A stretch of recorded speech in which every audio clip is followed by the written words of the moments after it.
Lerato Mofokeng. I'm going to recite a very short poem titled Dear God. Oh yeah. Dear God, I am a color purple in rehearsal, a daughter of a single parent. My father's absence wounded my existence. Absence that furred me to hungry pythons with horns that teared me apart. Now your little daughter is loose, her chest is a chimney of smoke and Johnny walks on her spirit.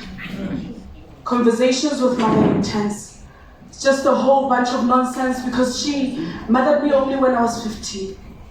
When I had already mothered myself so much. When I had learned that love is bought and not as natural as they claim for it to be a mother's love. I had already discovered that being by myself is fine and being raped is not such a big deal fine. I had learned that God does not exist, and every time I prayed, I was probably having conversations with myself. It's fine. Because I prayed, I cried and I screamed as the walls were caving in, suffocating, consuming all the filthy, filtered flashbacks of my uncle's disgusting nakedness as he oscillated on top of my tiny intestines. My vagina walls were broken as a child. You're probably wondering why I never told.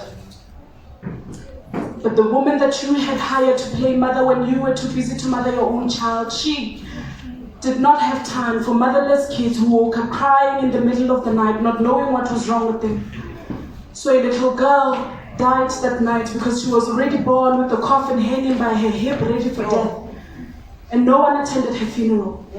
Beside loneliness and confusion, as she could not put together alphabets to make up words to construct a sentence to explain what had happened to her.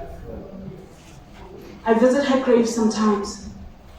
She begs me to leave, to forget her, to never come back. She begs me, she cries, but mother, she said, I must ask you, why you never attended her funeral?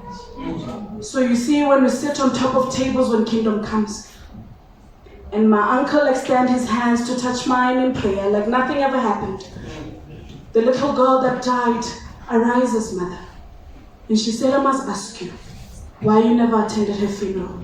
Thank you.